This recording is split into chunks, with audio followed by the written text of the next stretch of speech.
Hello, everyone, and thank you for tuning in to our Center Court Specialized Masters panel. What would a Master's in Finance from Case Western Weatherhead do for your career? I'm your host, Christy Bleisuffer of Poets and Quants, and I'm thrilled to be joined today by two informative guests to talk about the value of a Master's in Finance. Please feel free to use the Q&A function to submit any questions, and I'll do my best to get to those at the end of the session. So to start, I first want to welcome our guests. First, we have Deborah Bibb, Assistant Dean for Student Success at Case Western, and Kendall Cotton, a 2014 grad of the program. Welcome to both of you. Thank you. Hello. Thank you. Yeah. So Deborah, we'll just start with you. Why don't you give us kind of a general introduction of your school, the mission and values, reputation, location, that kind of thing.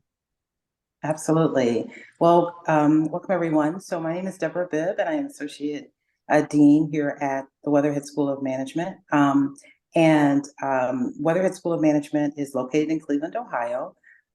We are really focused not only on developing our students as leaders, but also those who can hopefully sustain organizations over time. And hopefully, again, as you think about what's next in an organization or within the business environment, giving you the tools to manage effectively around those things and being nimble and flexible to achieve those goals for the organization. For us, we typically have a very close-knit community. It's a place where you can certainly learn and grow, meet with your colleagues as well as your faculty quite easily, and connect with them in ways, and hopefully that they will be lifelong colleagues and peers for you as you complete your journey throughout your time in industry and or organization, or maybe even perhaps possibly starting your own business. We have a Fowler Center for Business as an Agent of World Benefit, which is really focused on doing well and doing good at the same time. We also have an Energy Institute here, and then a Design and Innovation Center, all of which sort of speak to, again, developing individuals who can sustain organizations over time. Very good. Thank you. Well, why don't you get into a little bit more of the details of the specialized masters? Who's it best suited for? What types of careers do they go on to pursue? Just a bit about the placements of the latest graduating class and expectation for the coming years. Absolutely. So our students, in terms of the Master of Finance program, this is a 30 credit hour program, but there's also some flexibility to extend your time, whether that be for an additional semester or two. And within that extension, you can also do what we call specialty tracks within finance. That includes fintech, it includes corporate finance, corporate financial analytics, also big data. And so, there's opportunities to take pathways depending on what you'd like to do, whether that's working in middle office, an investment bank, perhaps doing commercial banking as well, in terms of quantitative analytics or quantitative research.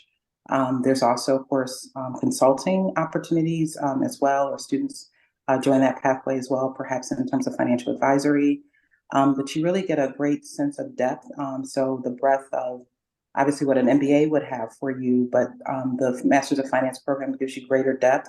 And then, of course, you can do the specialty tracks, which allow you to go even deeper into areas of specialization that, again, will help you to transition into a corporate environment and do some of the roles that I mentioned, like the quantitative analytics research, quantitative risk management, which is another track that I failed to mention, but risk management, as well as, traditional financial analyst or corporate analyst roles. Yeah, great overview. Thank you. Kendall, over to our alum. Why don't you first kind of introduce yourself and tell us a little bit about your career progression? Sure, absolutely. Thanks for having me. So I did my undergrad elsewhere. I actually graduated in 3 years and decided to take a gap year during that time. I saw a career coach determined, my undergrad was in finance, but decided to take a gap year, decide if finance was really what I wanted to do. And actually in that time, I talked with folks like Deborah at Case Western and other similar schools to say, what could this track look like, et cetera. Ended up deciding to pursue the Master's of Science in Finance. And when I did that, I started in 2013. And at that time, the program was a lockstep 3-semester, 18-month program, and decided to pursue that. There was no specialty tracks when I was going through, but I tended to focus my course selection because there's a lot of flexibility that Case offered in the courses you could choose. Focused my course selection on the equity research route. And so in that time, I worked with the career services at Case, and I got an internship doing equity research. My prior internship in undergrad was doing finance for Alcoa, which is an aluminum company. So when I took the equity research role, which was introduced to me from the Case Career Center, I was put on an aluminum assets team. So we did equity research. We were sell side for Alcoa, Constellium, other aluminum companies like that. It went so well, the internship, that they asked me to stay on part-time through my final semester at Case, which I was happy to do. As a student, income is always good, right? So I decided to stay on, and then got the full-time offer after that as well, and decided to stay on there. But Case Western is in Cleveland, Ohio, where it's quite cold. And I quite literally ran away from the cold. And so I got a position at Southeastern Grocers, which is the owner of Winn-Dixie, Bilo, and Harvey's, which is a grocery store in the Southeastern United States. Their headquarters are in Jacksonville, Florida. So quite literally ran away from the cold to Jacksonville, Florida. And I took on a corporate finance role there. And I supported first the marketing teams. And it was very interesting, tying that back to my time at Case. There was a lot of statistical coursework that I did. And it was very interesting in that role. A large part of what I did was promotion analysis. So when you think about the paper mailers of what's on sale at the grocery store, the statistical analysis to say, if you buy peanut butter, you are also highly likely to buy jelly. And so if you mark peanut butter down and you lose margin or you lose profit, then you don't want to put jelly on sale because we know you're going to buy it anyway. So that kind of statistical analysis. I read the writing on the wall. Being in finance, you have some insights into the company's financials that we're headed for bankruptcy, which did happen. So I said yes to a recruiter at Amazon and launched our first building in Jacksonville, Florida, Amazon's first building in Jacksonville, Florida, which happened to be one of our robotics buildings. Which obviously in this was 2017, was the future and is the future still, right? And when I say robotics, I want to asterisk with it is actually not replacing jobs. Our warehouses that include robots employed 2,000 plus associates. So in fact, was large operation, large building, about 1 million square foot. So I did the finance to launch that building, a controllership finance role, and then had strong opinions on how that finance should go from a controllership perspective. So stepped into a regional role to launch our next 13 robotics buildings. And at that time, you were expected to do the financial close. So fixed variable cost budgeting, analysis, et cetera, for the sites at that time. And it was impossible for 13 buildings at once. So I was outspoken about that. And Amazon supported my career and initiative and transitioned me to the tech side. So they gave me what Amazon calls a 2-pizza team, which is folks you can feed with 2 pizzas, right? About 10-ish folks, between software design engineers and data engineers. And we automated the financial close for the field and these warehouses of the same building type. And so that got a lot of attention. So my tech team and I switched to the corporate side for expanding our scope to global fintech. And that included places like AWS, gift cards, Kindle, all devices, things like that. So expanded the scope to the corporate side. From there, I built some financial solutions for the internal fintech teams, adding controllership, reducing manual effort. And then I decided transitioned to the management side around that time. So I had some product managers working for me. And then around February of this year, I decided that Amazon was not prioritizing my family at this time. So I decided to leave. I have a toddler. So left in order to have a company with more work-life harmony. And now I am building out the financial systems team at Shift 4, which is a payments processing company or a payments point of sale systems. And we're building out the internal fintech program, I'll call it, of how can we automate the financial processes to speed up the financial close. That's including SEC filings, things of that nature, but then also this more operational side of pricing initiatives, things of that nature. Great. Well, why don't you tell us a little bit about the learning experience? What kind of things would you say were the, the good tangible skills that you walked away with? Yeah, absolutely. So I think that the hardest parts of the program were now some of the most tangible that I had. And for me, that was things that dealt with code and learning to code in the program, which is obviously so important in this environment now, whether that's SQL or SAS, et cetera. And then I would say, even though I've switched to the fintech side, the investment side has continued to help me in my personal, just for fun trading, the idea of calls and puts and the risk side and how to evaluate stocks. And those tangible skills have continued to help me. Yeah, absolutely. Deborah, can you tell us a little bit about the careers curriculum? Who are the coaches and experts, subjects? And do you make available any one-on-one coaching, mentoring, access to job boards, that kind of thing? Sure. So, with regard to just kind of the process of, helping students get connected and prepared. So first, of course, we have the students go through a process to understand and get focused as soon as they can. Oftentimes, you may be interested in investment banking or consulting, or other finance related roles, but just what does that truly mean? And so, as the students start their process, we leverage some assessments to help them get focused, and then have what we call a career intake meeting as a part of the students being onboarded into the program. And that career intake meeting then gives you a chance one-on-one with your career advisors to talk through, what it is that your student success coach, I'll say, to help you talk through, what those areas of interest are, what the assessments have provided you with in terms of helping you understand, where the focus is, and then what career paths then will connect with those. We also have a finance advisory board as well that's informing both what we need to do, like Kendall has mentioned, just the importance of coding, things like that they would need to be aware of as they're building out their academics and choosing whichever track that they're going to choose, coupling that then with their career interests. We also have a financial speaker series that those individuals, and as a part of a individual professional development course that the students will take. But it gives them an opportunity to hear from industry leaders, again, to fine tune and to network to those opportunities. And then, of course, your traditional your recruiting that happens either on campus or what we also have, which are called career treks. So we take the students to various cities, including our own. Cleveland is a very good, even if you don't decide to stay in Cleveland, it is a very good learning laboratory, I like to say, an opportunity for you to connect with.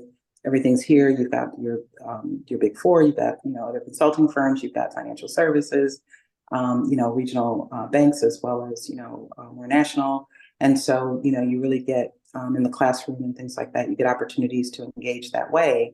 But if you don't decide to stay in Cleveland, that's okay too. So we do these treks that will take you to different cities, Chicago, New York, San Francisco, as well as we do a Cleveland treks, just so you have the opportunity to connect with our alumni in those areas, and other appointments that you may have, company visits that we do as well, so you can hear a little bit more about timelines and opportunities, and possibly even do on site when you're there, do a project or two that would help you get more insight. Yeah, absolutely. Well, Kendall, how do you think the, career services help support and, kind of prepare you for your first job, internships, that kind of thing? Yeah, absolutely. So I would say I'll take this in two directions. I think that the first one, which Deb touched on, but was really important, was the relationship and prominence that Case has in the Cleveland area and community, and the relationship that Case has with all kinds of businesses and industry, small to large, and the relationship that the career services has there was awesome. The direct pipeline, in fact, and that Case's reputation as, well-ranked business school, and the kind of skill set we have leaving there, makes folks in the area seek us out, which was wonderful. And then the second piece that I'll say is that I think this is a hybrid between what we called a capstone at that time, and I'm not sure if that still exists, Deborah, but we had a capstone. And through the career services, that capstone was one of those projects with a company. And so like I mentioned, I was doing at that time, my final semester, my internship at one equity research firm. I was doing my capstone at another equity research firm, in order to build out a portfolio there. So it gave me a robust understanding. So I think not only the pipeline to these companies for hiring, but Case's partnership and project-based nature with these companies, and they love having us, the students there, that we bring fresh ideas and light and new ideas. So that I think was also really helpful. Yeah, absolutely. Well, Deborah, what do you think that employers most appreciate about students from Case? What do they tell you? Yeah, so I would say one, clearly from, obviously their quantitative and analytical ability, but also, their ability to work on teams and be able to collaborate. And I think that that's, huge. As you're going, you have to work with somebody for 8 to 10 hours a day, maybe even more than that in some days or instances or weeks. That is one of the big things that our students not only, are smart and can do the work, but that they're also work very well in teams. Yeah, absolutely. Well, Kendall, what would you say, was kind of the most valuable part of the experience for you at Case? What is either most memorable or had the most impact for you? Yeah, something that was different than my undergrad experience and what I think of as traditional school, is the in-class time. Case kind of flipped it on its head in a good way of, let's do the boring, I don't mean offense by this, but the boring, the lectures, that kind of thing on your own time, and use the time with the professors to be more valuable while you're in the class itself. And so I really appreciated that. It was a change, of course. And then the second thing I'll say, which Deb touched on as well, was the network. And you're right that the lifelong friends I've developed, I'm matron of honor in one of my friends from Case and one of my partners for my coursework in March of this year or next year. So truly lifelong friends that I developed from there. And then with that comes networking. They're in, my closest friends, venture capitalism, one's in a big four, and then one is in works for a credit card company right now. So we help each other through our careers. They're different, but we support each other in that way. And so the lifelong friends and network that we've developed. Yeah. And did you consider like an MBA or another graduate business program? And, if so, kind of what led you to this specialized master's and Case in particular? Yeah. So I will answer the first one of, I did consider an MBA, and or other advanced degrees, law school, etc. I truly enjoy finance specifically and its quantitative nature. There is, and I think about this speaker series, right, that we're doing today. There's an art and a science to this of finance, and I liked that combination. When I looked at the MBA versus the Masters of Finance, I definitely wanted the focus on finance because I enjoy that side so much. I also think for me, choosing finance, you could go do a lot of other things with the finance degrees, whereas it might not necessarily be the same as with other types of degrees, that they might not be as transferable. So, and I, looked around once I decided the Master's of Finance was for me. My father and my sister are alumni of CASE as well, and so they enjoyed their time there. And at that time, my sisters were having their first kids, and so wanted to be in the Cleveland area to be an aunt to them. And I'm glad I did. So That's great. Thank you. Well, finally for you, what is the advice that you can give someone considering a specialized master's in finance from CASE? Yeah. So I would say that the school itself, Weatherhead, gave so many opportunities. So the opportunities to simply go up, and I think about casual things like a Halloween party. I remember CASE's Halloween party being a big deal, but the kind of folks that you got to network with in different programs while you were at there, to those treks that Deborah mentioned, etc. The advice would be to show up and to simply go and take advantage of all that CASE offers, and it is a robust offering. So to show up and do it, and with an open mind, and you never know where it would land. Yeah, absolutely. Well, Deborah, what advice do you have for students in terms of aligning their passions, interests, values with their career aspirations and finding the right kind of fit in that process? Yeah, but I think that sort of even says it, just even in the question that you ask, is that, understand your North Star, and if you don't, have a good, sense of what that is, think about, looking at, like, as we do the assessments and help you to evaluate what that might be, but then, kind of anchor there, but be open-minded to what those opportunities are. There may be companies that you've never heard of before. There may be, opportunities that you might say, oh, I didn't think about that. So have an open mind about that, because as Kendall said, it could lead you to the place where you need to be. And as long as you're anchored in your North Star and what it is that really drives you and motivates you, you can find that in a lot of different industries, and finances and everything. And business, all roads lead to business. So I think just having that North Star will really help to guide you, and getting focused. We certainly can help you do that. Yeah. Well, for any listeners out there that may be interested in this, Masters of Finance at CASE, what are you suggesting as the next steps?